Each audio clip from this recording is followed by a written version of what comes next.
7월 29일 월요일 새벽기도 오신 여러분들 축복하고 환영합니다. 다 함께 사도신경으로 7월 29일 월요일 새벽기도회를 시작하겠습니다. 나는 전능하신 아버지 하나님 천지의 창조주를 믿습니다. 나는 그의 유일하신 아들 우리 주 예수 그리스도를 믿습니다.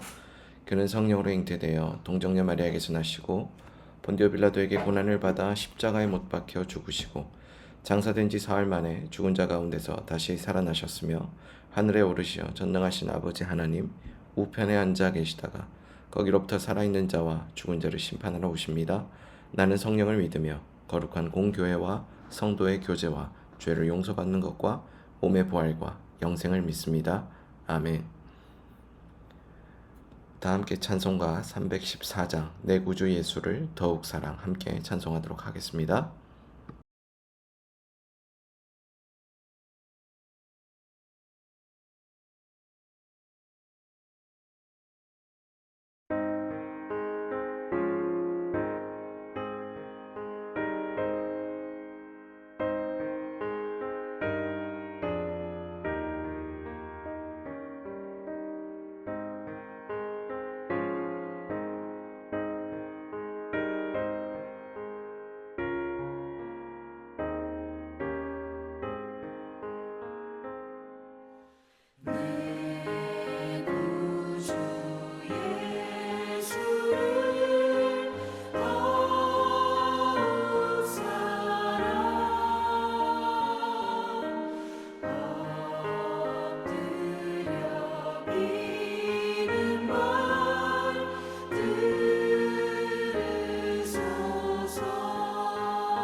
이 시간에는 공동의 기도 제목을 위해서 함께 기도하도록 하겠습니다. 첫 번째로는 나라를 위해서 함께 기도하겠습니다. 나라를 위해서 함께 기도할 때에는 우리나라의 정치를 위해서 함께 기도하겠습니다. 우리나라의 정치가 경천애인과 공의의 가치를 지향하는 정치로 세워지도록 위해서 함께 기도하겠습니다. 특별히 정치가 개인의 사욕 또는 개인의 영리를 추구하는 도구로서 전락하는 것이 아니라 먼저는 하나님을 두려워하는 지도자들, 그리고 이웃을 사랑할 줄 아는 지도자들로 정치 지도자들이 잘 세워질 수 있도록 위해서 기도하고, 정치를 통하여서 하나님 나라의 공의가 열매 맺는 그러한 정치 될 수 있도록 위해서 함께 기도하겠습니다. 두 번째로는 국내외 선교를 위해서 함께 기도하겠습니다.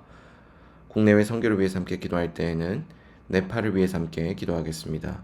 교회 개척과 학교 사역이 계속해서 진행되고 있는 네팔 선교지에 이 사역들이 귀하게 열매 맺도록 위해서 기도해 주시고, 섬기시는 허태환, 정경자 선교사님 두 분의 사역들을 주님께서 귀하게 사용하여 주시고, 나아가서는 이 두 분의 가정 가운데 하나님의 영육간의 필요를 채우시는 놀라운 은혜가 함께하도록 위해서 함께 기도하도록 하겠습니다. 세 번째로는 삼성동안교회를 위해서 함께 기도하겠습니다.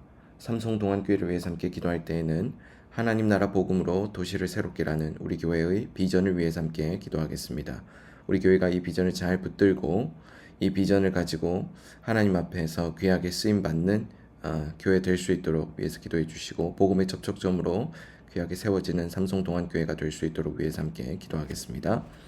네 번째로는 교우 가정을 위해서 함께 기도하겠습니다. 교우 가정을 위해서 함께 기도할 때에는 박춘남 교우 가정을 위해서 함께 기도하도록 하겠습니다.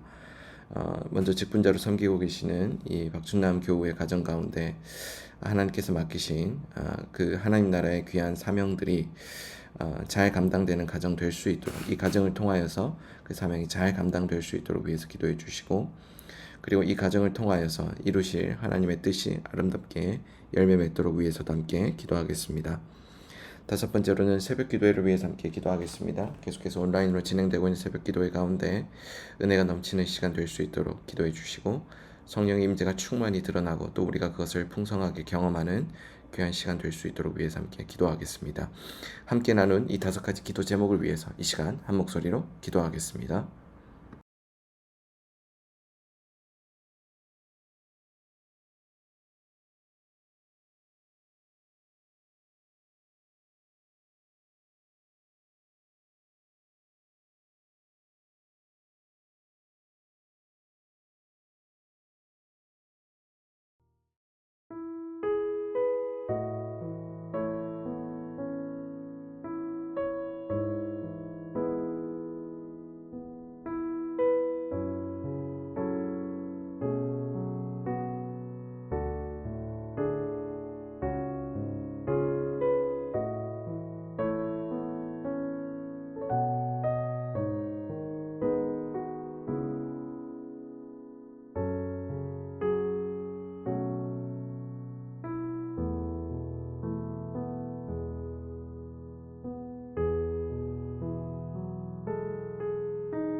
예수님의 이름으로 기도합니다. 아멘. 오늘 하나님께서 우리 모두에게 주신 말씀은 에스겔 35장 1절에서 15절까지의 말씀입니다. 에스겔 35장 1절에서 15절까지의 말씀을 한 절씩 교독한 이후에 말씀 연회를 나누겠습니다. 한 절씩 교독합니다. 또 여호와의 말씀이 내게 임하여 이르시되 인자야 내 얼굴을 세일산으로 향하고 그에게 예언하여 이르기를 주 여호와께서 이같이 말씀하시되 세일산아 내가 너를 대적하여 내 손 위에 펴서 내가 황무지와 공포의 대상이 되게 할지라. 내가 내 성읍들을 무너뜨리며 내가 황폐하게 되리니 내가 나를 여호와인 줄을 알리라. 내가 옛날부터 한을 품고 이스라엘 족속의 환난 때 곧 죄악의 마지막 때에 칼의 위력에 그들을 넘겼도다. 그러므로 주 여호와의 말씀이니라. 내가 나의 삶을 두고 맹세하노니 내가 너에게 피를 만나게 한즉 피가 너를 따르리라. 내가 피를 미워하지 아니하였은즉 피가 너를 따르리라. 내가 세일산이 황무지와 폐허가 되게 하여 그 위에 왕래하는 자를 다 끊을지라. 내가 그 죽임 당한 자를 그 여러 산에 채우되 칼에 죽임을 당한 자를 내 여러 맷뿌리와 골짜기와 모든 시내에 엎드려지게 하고 너를 영원히 황폐하게 하여 내 성읍들에 다시는 거주하는 자가 없게 하리니 내가 여호와인 줄을 너희가 알리라. 내가 말하기를 이 두 민족과 두 땅은 다 내 것이며 내 기업이 되리라 하였도다. 그러나 여호와께서 거기에 계셨느니라. 그러므로 주 여호와의 말씀이니라.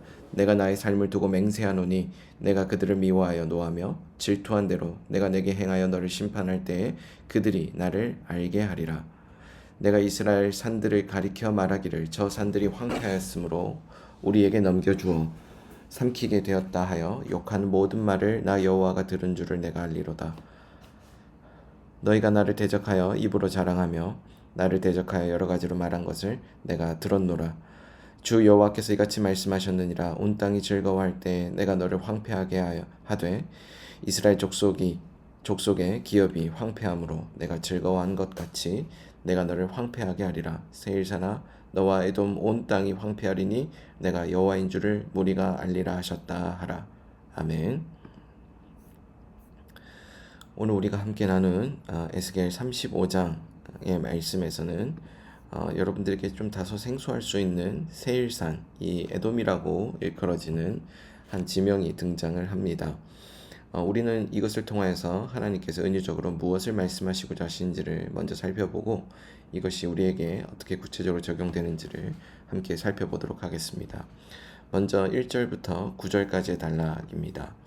1절부터 9절까지의 단락에서는 이스라엘이 먼저 회복되기 전에 이루어질 일은 이 에돔, 이 하나님의 심판으로 멸망하는 것입니다.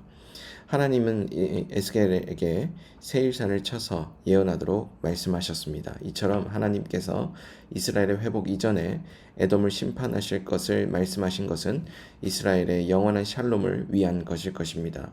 왜냐하면 에돔은 이스라엘의 형제로서 가까이 있으면서도 다른 어떤 나라들보다 이스라엘에게 고통을 주었기 때문입니다. 따라서 에돔이 그대로 있는 한 이스라엘은 회복된 이후에도 진정한 샬롬을 누릴 수 없었을 것입니다. 따라서 하나님은 이스라엘을 위하여 에돔에 대한 심판을 작정하신 것입니다. 이처럼 하나님의 구원은 언제나 완전하지요. 따라서 하나님의 백성들은 주변에 대적들이 많을지라도 염려하지 않습니다. 왜냐하면 하나님께서 구원을 베푸시는 날 자기의 백성의 온전한 샬롬을 위해 모든 대적들을 멸하실 것이기 때문입니다. 하나님은 에돔을 심판하시기 전에 에돔이 심판받을 이유에 대해서 5절에 이렇게 말씀하십니다. 내가 옛날부터 한을 품고 이스라엘 족속의 환난 때 곧 죄악의 마지막 때에 칼의 위력에 그들을 넘겼도다. 이렇게 5절에서 이야기해 주시고 있는 것처럼 에돔이 심판을 받게 된 것은 형제나라 이스라엘에 대하여 옛날부터 한을 품고 있었기 때문입니다. 옛날부터 한을 품고라는 이 말은 에서가 야곱에 대하여 품은 한까지 거슬러 올라가는 말이라고 볼 수 있습니다. 그들의 한은 이스라엘이 환난을 당할 때마다 적개심으로 나타났습니다. 하나님은 에돔의 이스라엘에 대한 적개심을 칼의 위력에 그들을 넘겼도다라는 말로 표현하십니다. 이것은 그들의 적개심이 형제를 죽음에 넘기는 일까지 서슴지 않았다는 것을 뜻합니다. 그러나 이와 같은 적개심은 스스로에게 해를 가져오게 되죠. 하나님은 그들의 적개심을 심판하실 것을 이야기하십니다. 그것이 6절에 나오는데 그러므로 주 여호와의 말씀이니라 나의 삶을 두고 맹세하노니 내가 너에게 피를 만나게 한즉 피가 너를 따르리라 내가 피를 미워하지 아니하였은즉 피가 너를 따르리라. 하나님은 에돔에게 내가 피를 미워하지 아니하였은즉 피가 너를 따르리라고 말씀하십니다. 에돔은 피를 미워하지 아니하였기 때문에 피가 그들을 따를 것이라는 말씀입니다. 이 말씀이 주는 영적 교훈의 반어적 의미를 주님의 어떤 산상 교훈에서 찾을 수 있을 것 같습니다. 마태복음 7장 12절에 보면 그러므로 무엇이든지 남에게 대접을 받고자 하는 대로 너희도 남을 대접하라. 이 말씀은 사람이 무엇으로 심든지 그대로 거두리라라는 갈라디아서 6장의 말씀과도 일맥상통하는 부분이 있습니다. 우리가 이와 같은 진리를 알고 있다라고 한다면 다른 사람에게 원한을 품고 있다 할지라도 그것을 품고 오래 가는 것은 결코 좋지 않다는 것을 깨닫게 됩니다. 에서가 야곱에 대하여 한을 오래 품게 되었을 때 이로 인하여 이스라엘이 고통받았을 뿐만 아니라 결국 자신이 심판받아 황폐하게 되는 것이죠. 그래서 바울은 에베소에서 우리가 분을 내어도 죄를 짓지 말며 해가 지도록 분을 품지 말고 마귀에게 틈을 주지 말자라고 권면합니다. 에돔에 대한 하나님의 심판의 메시지가 계속해서 7절부터 9절까지의 내용을 통해 이어지게 됩니다. 그 구체적인 내용들이 이 죽임을 당한다, 그리고 엎드려지게 한다, 그리고 거주하는 자가 없게 될 것이다 라고 하면서 이 심판에 대해서 하나님께서 명확하게 지적하고 계시다라는 것을 우리가 알게 됩니다. 10절부터 15절까지의 내용을 살펴보면 이제 이 말씀은 에돔이 이스라엘을 미워하고 질투한 것처럼 하나님께서도 에돔에게 그렇게 행하실 것이라는 것을 드러내는 의미로 그렇게 기록되어져 있습니다. 이 단락에 주로 그런 의미들이 등장을 하는데 우리가 선을 행할 때 선한 열매를 거두는 것처럼 악을 행할 때는 악한 열매를 거두게 됩니다. 하나님은 이스라엘이 환난을 당할 때 에돔이 그것을 기뻐하며 저 산들이 황폐하였으므로 우리에게 넘겨주어서 삼키게 되었다라고 하는 12절의 말씀과 같이 모두 소리를 듣고 계셨죠. 이처럼 하나님은 우리가 한을 품고 이웃을 해하고자 하는 모든 소리를 듣고 계십니다. 이처럼 하나님께서 모든 이웃에게 그분의 영향력이 충분히 미칠 것을 말씀하시면서 또 우리가 이 세일산이라고 일컬어지고 있는 이 에돔 족속에 대해서 하나님께서 준엄하게 심판하실 것을 말씀하시는 것들을 바라보면서 우리의 삶도 함께 돌아볼 필요가 있습니다. 에돔에 대하여서 하나님이 지적하셨던 점은 바로 원한을 품고 그 원한에 그 보복하는 데 있어서 그가 집행자가 되었다라는 점을 아주 강력하게 질타하고 계십니다. 그리고 그것이 특별히 하나님께서 선별하신 하나님의 백성들에게 향했다라는 점은 하나님을 대적하는 것으로서도 여겨졌다라고 볼 수 있는 것이죠. 즉 원한을 가지고 우리가 그 원한을 품게 되어 누군가에게 또 우리 이웃에게 그것을 되돌려 주고자 할 때 그것이 본의 아니게 하나님을 대적하는 행위로도 확장될 수 있음을 오늘 말씀은 우리에게 경고해 주고 있습니다. 그런데 이것이 우리에게 어떻게 또 구체적으로 연관될 수 있을까요? 우리가 원한을 품는다고 할 때 영화에서 이야기하는 것처럼 단순히 나쁜 의도를 가지고 원한을 품고 그렇게 원한을 가지고 있는 사람들에게 보복성의 그런 말들을 하는 것을 뜻하는 것만 국한해서 이야기한다고 볼 수 없습니다.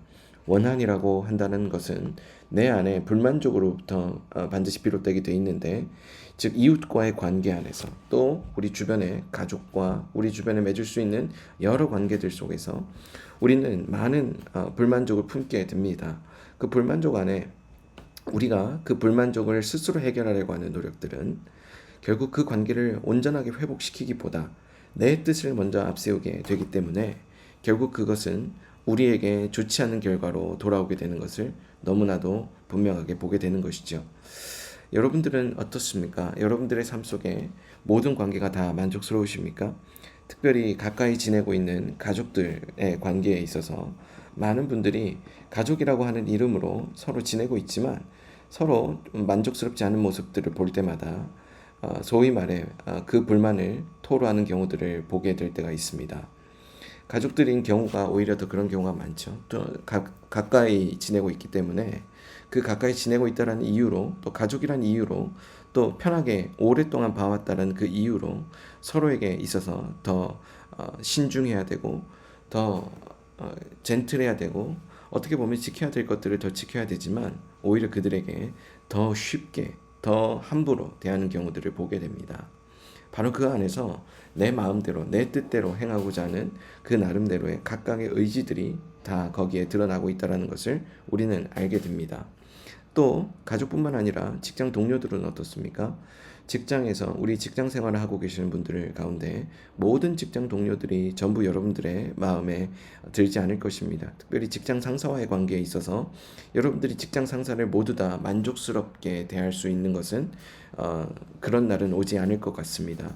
왜냐하면 그 직장 상사들도 여러분들에게 물론 진정성 있게 대하는 분들도 계시겠지만 기능적으로 먼저 우선하는 그 기능을 앞세우는 관계에 놓여 있다 보니 아무래도 우리가 성과나 또 그 사람이 하고 있는 어떤 일의 능률이나 이런 것들을 따질 수밖에 없기 때문에 당연히 그 직장 상사도 때로는 불편하게 다가올 때가 있을 것입니다. 그렇게 우리에게 불편을 줄 수밖에 없는 어떻게 보면 필연적인 그런 일들이 갈등이라고 하는 그 필연들이 관계 안에는 늘 깔려 있습니다. 그때 우리가 잘못된 감정을 갖게 되는 것 중에 하나가 바로 원한입니다. 우리가 그 사람들로부터 강한 거절감이나 또 강한 부정당함 등으로 인하여서 원한을 품게 되기도 하지만 내 뜻보다 그리고 내가 생각하는 내 생각보다 상대방의 생각이 더 우선적으로 내 삶에 간섭되기 시작하고 또 그것이 관철되기 시작할 때 그것이 먼저 앞세워지기 시작할 때 우리는 그 사람들에 대해서 충분히 원한을 품을 수 있습니다. 특별히 오늘 에돔 족속에 대해서 하나님께서 지적하실 때 그들이 그들의 이웃이었던 또 형제였던 그 이스라엘을 괴롭혔던 그 행위를 가리켜서 5절 말씀 이렇게 이야기하죠. 내가 옛날부터 한을 품고 이스라엘 족속의 환난 때에 곧 죄악의 마지막 때 칼의 위력에 그들을 넘겼다라고 말씀하시는데 바로 그 형제와 같은 한 족속으로도 여겨질 수 있었던 그 두 집단의 관계가 한편으로서는 이 결정적인 계기를 놓쳐버림으로써 영원히 돌아올 수 없는 관계로 돌아서 버리게 된 것이죠. 그래서 이렇듯 많은 원한을 품게 되어서 우리 주변에 원수진 일들이 많게 되었을 때에 결국 그것은 하나님을 대적하고 하나님을 원수로 여기는 더 확장지어 볼 때 그렇게 될 수 있는 삶으로도 연결될 수 있다는 것을 성경은 오늘 우리에게 경고해 주고 있습니다. 그런데 예수 그리스도께서는 오늘 우리에게 찾아오셔서 모든 원수된 것을 우리에게서 거두어 가셨을 뿐만 아니라 먼저는 하나님과 우리 사이에 원수된 그 관계를 풀어주시고 화목할 수 있도록 우리 안에 그분의 화목함과 평안함이 넘칠 수 있도록 먼저 그 화목과 평안을 허락해 주셨다는 것을 기억할 필요가 있습니다. 즉 우리 안에 화목함과 평안함이 충만하게 되어져 있을 때 예수 그리스도로 말미암아 주어지는 그 화목과 평안이 우리에게 주어졌을 때에 우리는 우리 주변의 이웃들과의 관계도 우리와 함께 지내야 될 그 가족들과의 관계 안에서도 화목함을 유지할 수 있는 것입니다. 그런데 우리가 예수 그리스도의 화목함이 아닌 또 예수 그리스도께서 주셨던 그 원수된 관계들을 모두 허무셨던 그 놀라운 은혜가 아닌 다른 것들을 의지하기 시작하면 내가 우선하냐 또 상대방이 우선하냐에 따라서 얼마든지 원한을 품고 상대방들을 짓누르고 또 내 원한을 그 원한을 빌미로 삼아서 내 뜻을 더 앞세우고 내 주변에 있는 사람들에게 내 뜻을 실행시키기 위해서 온갖 횡포를 저지를 때가 더 많을 수 있다는 것을 우리는 한편으로 염두해야 합니다. 우리 주변의 이웃들과 잘 지내기 위해서 또 더 나아가서는 원수된 그 일들로부터 자유롭기 위해서는 모든 원수된 것들 사이에 막혀있던 담을 허셨던 예수 그리스도의 은혜가 필요한 줄로 믿습니다. 여러분 혹시 관계 때문에 힘들어하고 계신 분들 이 자리에 계십니까? 여러분들이 관계로 인하여서 큰 어려움을 겪고 또 그 원한으로 인하여서 끊임없이 누군가를 원망하고 또 누군가로부터 그 당하였던 그 원망스러운 일들 때문에 여전히 잠을 이루지 못하고 계신 분들이 혹시 말씀을 듣는 여러분들 가운데 혹시 계십니까? 예수 그리스도께로 나오셔서 모든 원수된 것들을 화목하게 하신 놀라운 은혜를 구하시기 바랍니다. 그분이 그 은혜를 여러분들께 공급하심으로 여러분들에게 진정한 평안과 화목함이 주어지게 될 줄로 믿습니다. 다 함께 기도하시겠습니다. 하나님, 예수님을 통하여 화목하게 되는 그 은혜와 또 예수님으로 통하여 주어지는 그 놀라운 평안이 우리를 만족시키고 또 관계 안에서, 모든 관계 안에서 화목함을 누리도록 하는 줄로 믿습니다. 이 놀라운 은혜가 우리를 떠나지 않은 것을 믿고 바라보며 또 기대하게 하여 주옵소서. 사랑이 많으신 예수님 이름으로 기도합니다. 아멘. 다 함께 주기도문으로 오늘 새벽 기도를 마치겠습니다.